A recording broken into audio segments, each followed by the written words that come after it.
16th, Graham Lorimer and John Sachs, -4. Same for Crosby and McRae, who run 17th. Mark Scaife and Grant Jarrett, 18th spot. They're down 4 as well. And 19th, car number 24, Bill Bryce and Leo Gagan, a BMW, down 5 laps, and rounding out the top 20, 36, Ray Ellis and John Lusty in a Holden, also 5 behind. We'll be back in just a moment. Lap 63 of 129, the Castrol 500, coming in to you live and exclusively on the 7 Network around Australia, and also to our viewers, highlight packages of this very exciting race in New Zealand, United States and throughout England. At the moment, some joy for those English folk who would be very keen to see how Win Percy is performing, keeping in mind set down to co-drive with Alan Grice in car number 2. Gricey took the lead in lap number 1 but disappeared on lap number 2. He in fact was the first car into the pits. They had a problem. They're hooked up to a computer, and apparently the system went down, and they've been working on the car ever since. So Win Percy actually gets to have a few laps around Sandown this afternoon, and I'm sure Richard Hay would agree with us that there are not too many drivers with the credentials out there of Win Percy.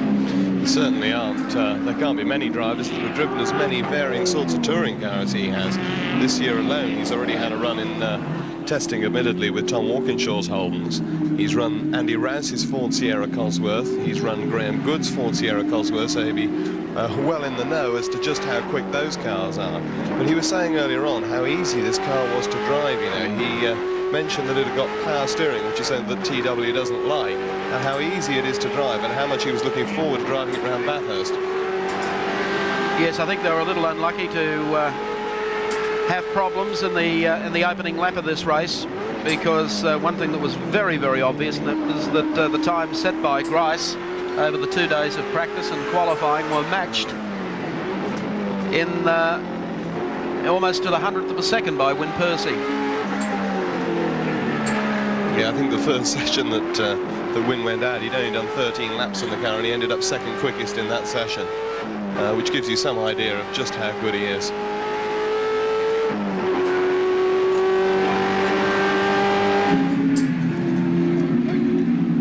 Number 7, Cameron and Wilkerson in the Can-Am Commodore. Can-Am Constructions there. 11th spot on the track. 11th spot, so yep. they've done extremely well. Came off 17th position on the starting grid. Of course, there have been a few dropouts have helped promote them up the order, but to have survived this long and still to be going strong, they've done a commendable job. Cameron and Wilkinson,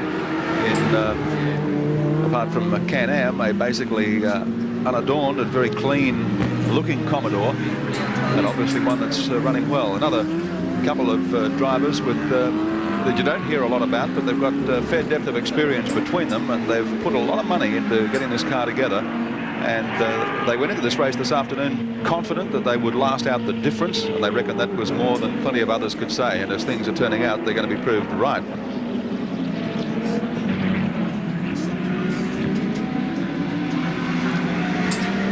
Off the top of the hill at the back of the circuit and into the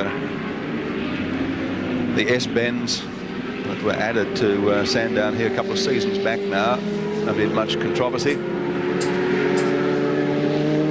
Bends that a lot of people would like to see scrapped and see a return to the old circuit.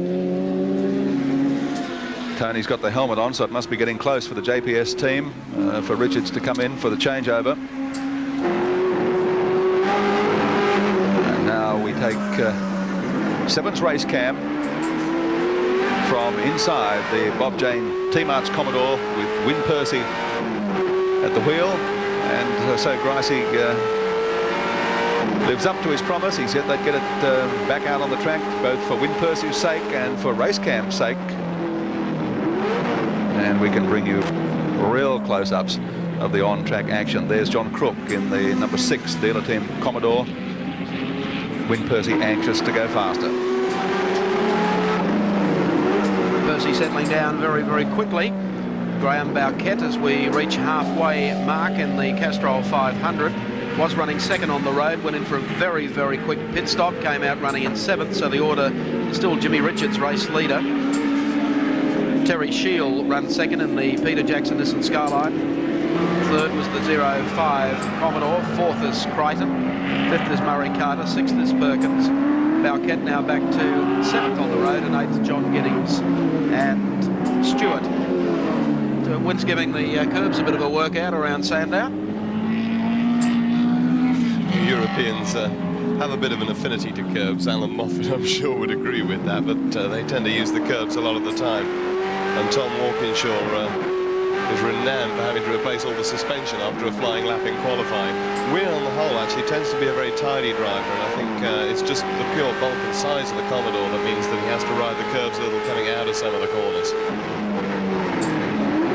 Coming down to show you just a lap around Sandown International Raceway. Past the old pit area there on the left.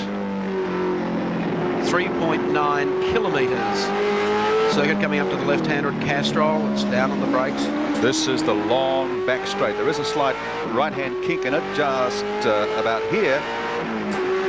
It measures 910 metres from that point up to beneath the bridge here on the left-hander.